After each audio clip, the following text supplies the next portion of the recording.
Au départ, je ne voulais pas épouser une femme qui est dans le ministère. Je l'ai toujours dit. Ma femme est en face de moi. Parce que je me disais, je suis trop persécuté.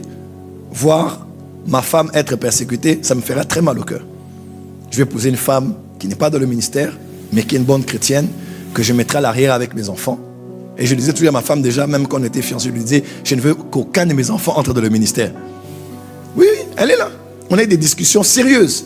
Parce qu'à l'époque, j'étais tellement blessé, j'ai dit ça, c'est pas une vie ça.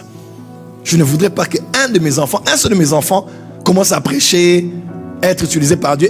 Mes enfants vont aller à Barcelone et à Madrid. Mon père spirituel a toujours dit, aimer c'est le risque d'être déçu. Et faire confiance c'est le risque d'être trahi. Jusqu'au jour où j'ai commencé à voir des enfants de Dieu, pas des païens, des enfants de lui dire qu'il s'habille en blanc dans ses réunions parce qu'il est magicien. Frères et sœurs, si tu es appelé au ministère, tu dois être armé pour la persécution. Et ne pense pas que ça viendra de l'extérieur. Vous aurez pour ennemis les membres de votre propre famille.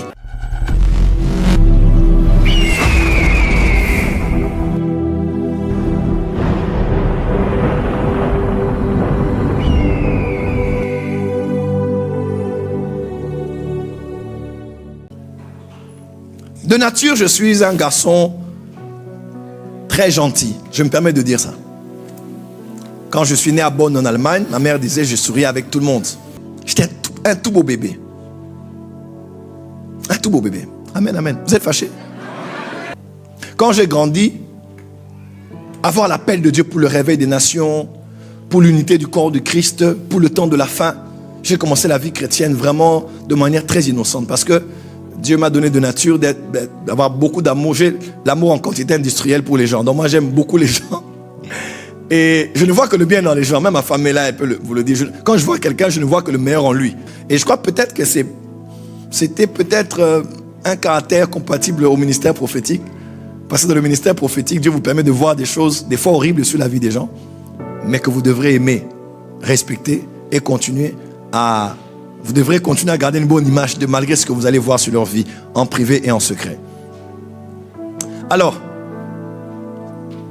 j'ai commencé les réunions que j'ai appelées les réunions du Saint-Esprit, plus de 15 ans passés. J'ai vu des gens être touchés, bouleversés, impactés. Et moi, quand j'ai un livre, je donne à mes amis. Quand j'ai un CD, je prête à mes amis. Quand je connais un homme de Dieu, je veux que vous puissiez tous le connaître. C'est un homme de Dieu qui est dans le réveil au Guatemala. Jusqu'au jour où j'étais désillusionné. Mon père spirituel a toujours dit, aimer c'est le risque d'être déçu. Et faire confiance c'est le risque d'être trahi. Jusqu'au jour où j'ai commencé à voir des enfants de Dieu, pas des païens, des enfants de lui dire qu'il s'habille en blanc dans ses réunions parce qu'il est magicien. Les gens tombent dans ses réunions parce que c'est de la télépathie. Il dit des choses aux gens parce que c'est arrangé. Et que j'ai commencé à réaliser la haine des gens. Au départ c'était, bon aujourd'hui c'est normal, au départ c'était étrange pour moi. J'étais tellement blessé de foi de voir que j'ai prêché quelque chose samedi à une réunion et dimanche, un pasteur que je connais va du haut de sa chair et contredit ce que je dis. En public, sans même m'appeler ou me dire, peut-on échanger sur ce que tu as partagé hier? C'est là que j'ai commencé à vivre la persécution, jusqu'à aujourd'hui.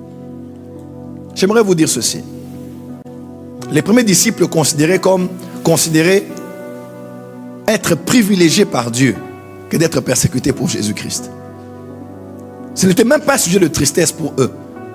On dit à l'époque de l'empereur Néron, les gens étaient dans des arènes. On libérait des fauves pour les tuer. Ils riaient en mourant. Ils chantaient Maranatha. Ils étaient fiers et contents de mourir pour Jésus-Christ. L'apôtre Paul, 30 ans après avoir exercé le ministère, disait aux Philippiens, dans les chaînes, il dit tout ce que je cherche à connaître aujourd'hui, c'est Christ et la puissance de sa résurrection. Et si je puis encore participer à la communion de ses souffrances. Frères et sœurs, si tu es appelé au ministère, tu dois être armé pour la persécution. Et ne pense pas que ça viendra de l'extérieur. Vous aurez pour ennemis les membres de votre propre famille. Tu seras persécuté dans ton appel au niveau de ta famille, de l'université, de l'école, de l'église, de la communauté, de ta ville, de là où tu travailles. Tu seras persécuté pour le Seigneur, à cause du Seigneur. Jésus, il arrivera même un moment où les gens vont commettre des crimes, ils vont vous tuer pensant faire la volonté de Dieu. Est-ce que vous croyez que l'apôtre Paul, quand il persécutait les chrétiens, il pensait faire quelque chose qui était mal? Jamais. L'apôtre Paul pensait qu'il était dans la vérité. Puisqu'ils avaient la Torah, ils avaient les Névim, les Ketuvim, ils avaient la loi et les prophètes. Comment les hommes peuvent se lever? Parce que ce n'était pas une première révolution religieuse ou sectaire. Il y en avait plusieurs, n'est-ce pas? Quand vous lisez dans les Actes des Apôtres, il y en avait eu encore plusieurs comme ça. Même quand Gamaliel parle. Parce qu'il y avait plusieurs mouvements comme ça. Ce n'était pas le premier. Paul a dit en tout cas, cette histoire-là, il faut mettre fin à ça. Et commencer à tuer les chrétiens, pensant faire ce qui était juste aux yeux de Dieu.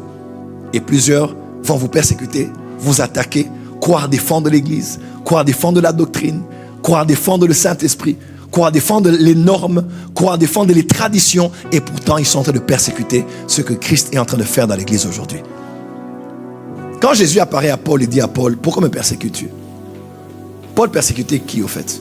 Les chrétiens. Il est entré dans les maisons, il les tuait, il les arrêtait, il les mettait en prison. Mais est-ce que ces chrétiens-là étaient parfaits? Ils ne l'étaient pas forcément. Mais Jésus s'est identifié à eux. Et il a dit, c'est mon corps. Tu m'as persécuté moi. Mes frères et sœurs dans le Seigneur, quand Dieu vous appelle au ministère, vous devez être armés pour la persécution. Au départ, je ne voulais pas épouser une femme qui est dans le ministère. Je l'ai toujours dit. Ma femme est en face de moi. Parce que je me disais, je suis trop persécuté. Voir ma femme être persécutée, ça me fera très mal au cœur. Je vais épouser une femme qui n'est pas dans le ministère, mais qui est une bonne chrétienne, que je mettrai à l'arrière avec mes enfants. Et je disais toujours à ma femme déjà, même quand on était fiancés, je lui disais, je ne veux qu'aucun de mes enfants entre dans le ministère. Oui, elle est là. On a eu des discussions sérieuses. Parce qu'à l'époque, j'étais tellement blessé, j'ai dit ça, c'est pas une vie ça. Je ne voudrais pas qu'un de mes enfants, un seul de mes enfants, commence à prêcher, être utilisé par Dieu. Mes enfants vont aller à Barcelone et à Madrid. Je veux qu'ils me ramènent des millions ici. Ils vont jouer à Bundesliga, bien ils vont être championnat espagnol, championnat français. C'est tout ce que je vois. J'ai dit en tout cas, j'aurai une femme ordinaire qui aime le Seigneur, qui m'aime et mes enfants, parce que je ne veux pas que ma femme et mes enfants prennent part à ce que je vis aujourd'hui. Quand on s'est marié, maman est là, c'était tout beau. C'est Meki National.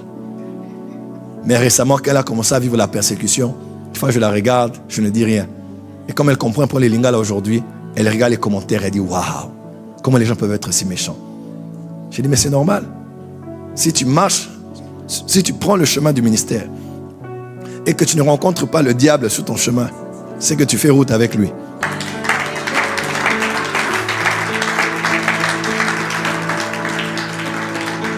Et aujourd'hui, il y a des commentaires, des messages qui peuvent me blesser. Qui la blesse? Quelqu'un comme ça dit, ah! Pourquoi ces gens peuvent être si méchants? Moi, dans mon cœur, je me dis, bienvenue au club. Le ministère, c'est pas toujours, j'ai bien chanté, j'ai bien prêché, ils ont apprécié. Dans Luc chapitre 4, verset 18, quand Jésus, dans le discours programmé qui dit que l'onction était sur lui et l'esprit l'avait oint, à la fin, on dit ces hommes étaient en colère. Ils ont même prévu de le tuer et de le jeter du haut de la falaise. Comment je peux avoir l'onction de joie, l'onction de Dieu et les gens sont en colère contre moi? Parce que l'onction qui peut réjouir les uns peut énerver les autres. L'onction qui peut faire en sorte que certains disent gloire au Seigneur, béni soit celui qui va au nom du Seigneur, peut faire en sorte que les autres se disent ce n'est pas Dieu, c'est Satan. Faire des réunions et vouloir ta faim. Mais c'est ça la vie chrétienne. Acte chapitre 3. Un miracle se passe devant de la porte de la belle, qu'on appelait la belle. Tout le monde est dans la joie. Sauf les religieux. Et ça, c'est pas normal. On les prend, on les fout en tôle. Acte chapitre 4, première persécution. Ils sortent de là et disent, voilà leur menace. Étends ta main pour qu'il se fasse parmi nous des signes et des prodiges. Et que nous puissions parler de Jésus-Christ avec assurance. Le lieu où ils furent trembla. Dieu a commencé à faire des miracles par les mains des apôtres. Acte 5, l'histoire d'Ananias et Saphira. Acte 6, acte 7, on voit la persécution parce que Étienne meurt. Et selon Acte chapitre 26, l'apôtre Paul était là. Et il regardait comment Étienne mourait. En regardant en direction du ciel, il disait, Seigneur, entre tes mains, je remets mon esprit. Il voit le Seigneur debout. Acte chapitre 8, verset 1, c'est le contraire de Acte 1, verset 8. D'Acte 8, verset 1, ils sont maintenant persécutés à Jérusalem, ils vont en Judée, et puis Philippe va en Samarie. On a toutes ces persécutions. Acte 11, l'église d'Antioche commence à être formée. Acte 12, on tue, on décapite Jacques, on met Pierre en prison. Acte 13, on parle de l'installation de l'église d'Antioche et comment Paul et Barnabas ont été relâchés dans le ministère apostolique. Acte 13, ils vont avec Jean-Marc, qui était certainement cousin de Barnabas. Acte 14, ils arrivent quelque part. Vous vous rappelez de cette histoire où Paul voit un homme et il voit que cet homme avait la foi d'être guéri. À l'instant, ce paralytique a marché. En langue lycaonienne, qu'est-ce qu'ils ont dit? Les dieux sous une forme humaine sont descendus parmi nous. Ces hommes qui ont bouleversé le monde. On les prend persécution. Donc ils ont vécu persécution sur persécution. Parce que là où il y a la véritable onction, là où il y a l'appel authentique, tu vivras des persécutions. Mais lorsqu'il y a des persécutions, que fais-tu? Réjouissez-vous. Paul dit à Timothée, comme un fidèle soldat, prends part, participe avec moi aux souffrances de Christ. Comme un bon soldat. Prends part aux souffrances de Christ avec moi comme un bon soldat de Jésus-Christ. La souffrance fait partie du ministère. Et si tu as un ministère, il y a des gens qui vont t'acclamer. Des fois, ces mêmes personnes vont finalement t'attaquer, te persécuter et te haïr. Si bien sûr tu le fais dans le Seigneur. Parce qu'il n'est pas bon d'être persécuté pour autre chose. Alléluia. Dis à ton voisin la persécution.